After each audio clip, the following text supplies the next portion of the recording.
G'day everyone, John from Jack Sarge Painting here. What you can see in front of you is a project I've just finished. These are all bloody miniatures, English Civil War, War of the Three Kingdoms miniatures, large 28mm metal figures, and I believe the guy who got them made is Richard Lloyd, I think. And I followed his work for quite some time on the Lead Adventure forum, long before he ever had these made. He goes as Captain Blood on the Lead Adventure forum, so if you're ever having a look on the Lead Adventure forum, look up Captain Blood's work, because he's a lovely painter. He really does some great work, and I've admired his work for a long time. Some fantastic Dark Age stuff, medieval stuff, and obviously English Civil War stuff as well. All sorts of things. Very creative guy.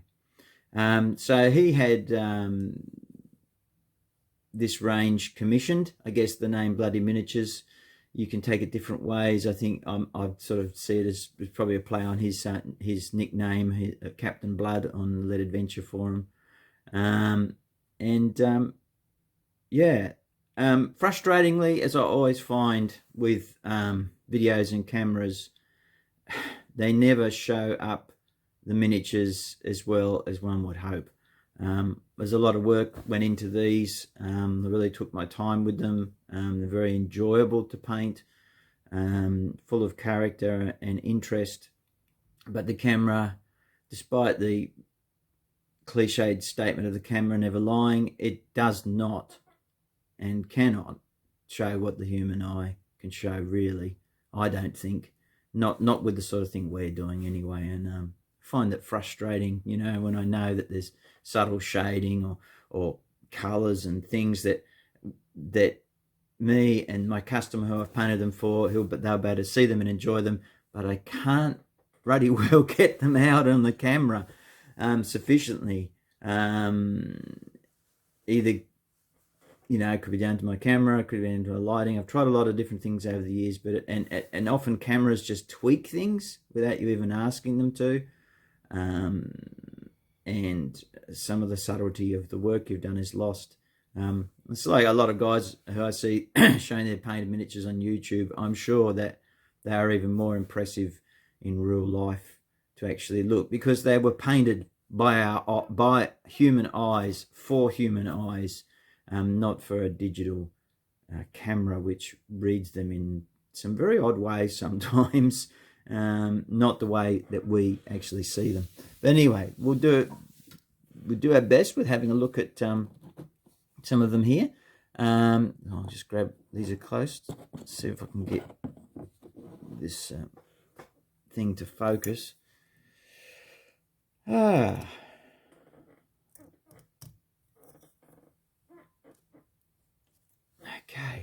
so here we have these three guys in front. So the figures here are, Richard produces them in sets of fours, I think, usually packets of fours. Now with some of these little packs, there's not the whole pack represented. In some cases only one or two figures represented from a particular pack. That's just the way that they were sent to me by my customer. There's a couple there where the whole pack is there. I'll come to those in due course. These in the front here are the squires men, and there's one extra figure that goes with this pack. Hard to show them off on the video camera. Yeah, there's a lot of work in there, lining in, highlighting and shading and all this stuff. Subtle wear and tear and things like that. They go for a fairly realistic look rather than super bright colours.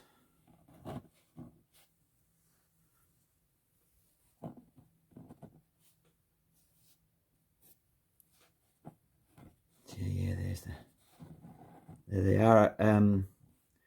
As in some of my previous videos, I will put up stills at the end.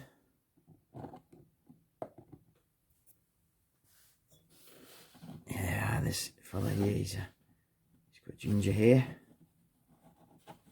So these guys got sort of greens and browns. The squires men. Okay. Now, next up, let's bring up some of these siege engineer guys. These are the 4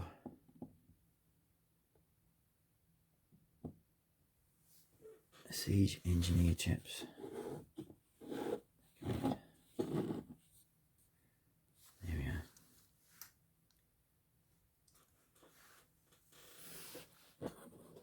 So you can see here's a guy with a gunpowder barrel under his arm, his breastplate and his sword, his helmet, buff jacket.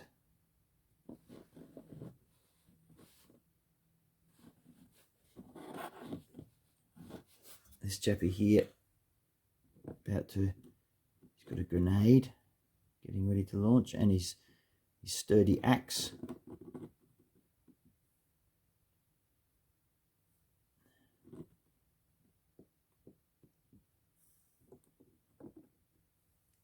There's another guy with a pickaxe or a mattock.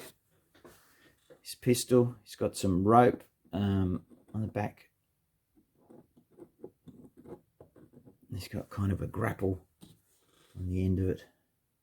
You can just make out there. Now I've gone for most of the armour. I've gone for not fully blackened armour, but pretty dark. Went through a number of reference books I've got, including one with photographs of reenactors who've researched their own gear and stuff, and most of it tends to be quite dark armour. Sometimes they would actually let it get a slight patina of rust, and then they would oil over that and seal that in as well.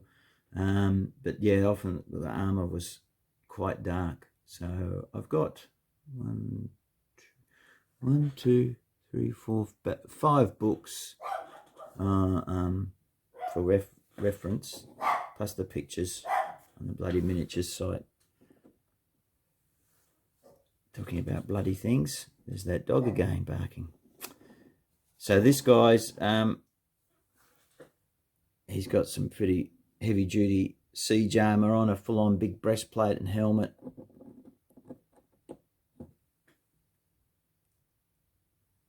Pretty pleased with the weathering on that. Yeah, so they're cool. Let me see, what else have we got? Now, okay, another group of 4. These are actually from a pack of 4, I think. These are Forlorn Hope or something like that. They're all got sort of pole arms, halberds of sorts. Storming party. I'm just shifting them about because I'm trying to get some sort of focus going here. The camera just jumps around like Billy-O where it wants to focus.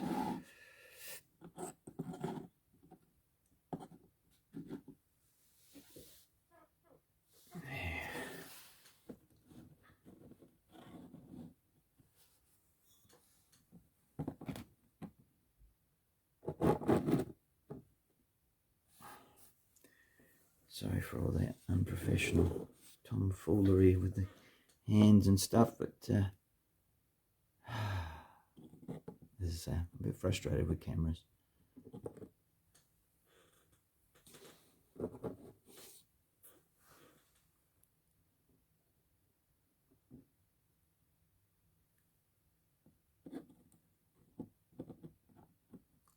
So there's various colours, reds, and various shades of blues, greys and browns for clothing, and even the buff coats I've gone for, as Richard has in his painted versions. There he uses a lot of variety. Come on, focus on this. Come to this about here. You may sense the hint of frustration in my voice with the camera. Ah, dear. Never mind. I'll pull back a bit. There is a bit sharper. Yeah, so we've got some, like this is more of a true buff colour. Like, true, I mean in the sense of it's based off the Vallejo buff colour, so it's very pale. But if you look in at reenactors, you've got all sorts of shades of yellowy browns and through to even just brown colours, like this chap.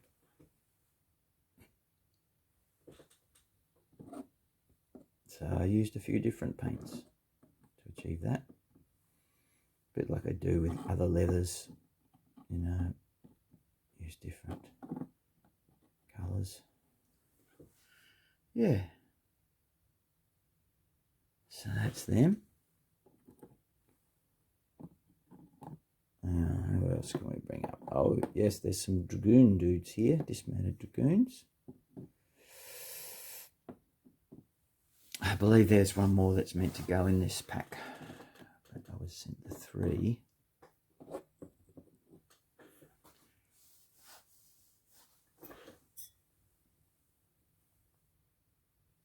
With their buff coats. So you can see I've given them different, they've got different coloured jackets, blues and reddish colours. So they could be, you know, for either side, fighting on either side, which is handy. So I spent a lot of time, as I said, on these when I painted everything and applied the washes and gone back in and highlighted everything up. I went back in and carefully fine lined everything to make it even more distinct, all the different shapes and stuff and edges. Yeah, I really enjoyed painting them, as I said, and taking my time to make them look as good as I could anyway. There's some lovely painted versions of these figures out there on the internet, not least of which is Richard's work himself that, on his website. It's a lovely job. So they're the dragoons. And then these guys are from different packs. So there's an assortment here. These are the last bunch I'll show you. I can't remember the packs that they're from, but obviously you've got a pretty high-classed royalist officer there, and you've got a couple of other roguish types and a bit of a swashbuckling character there. So the customer asked me to give this chap here the red royalist sash.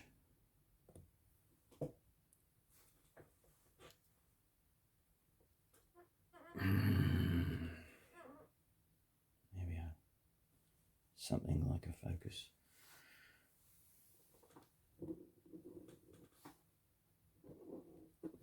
So if you have a look at that, there's a lot of fancy knotwork. Really highlighted that up.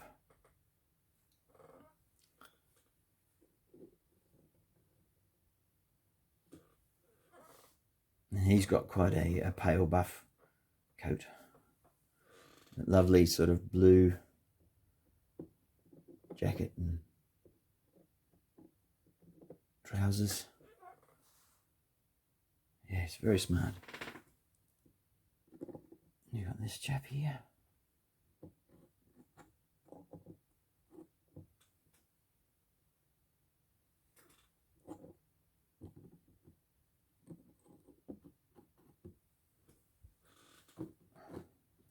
So it's hard to appreciate, like with this, you know, the faces and stuff like that. It's hard to see them, but yeah, really pleased with how these turned out. Really smart figures, really smart sculpts to work on. Very nice. And this chap, I chose to make him a blondie in his long blue coat. It's a similar blue to what the chap on the end's got. It's basically the same blue, but this version's probably a bit slightly duller. And obviously, and he's got the like a grey cuffs, light grey cuffs and waistcoat waistcoat. His blonde hair and his brown hat. He's quite the character.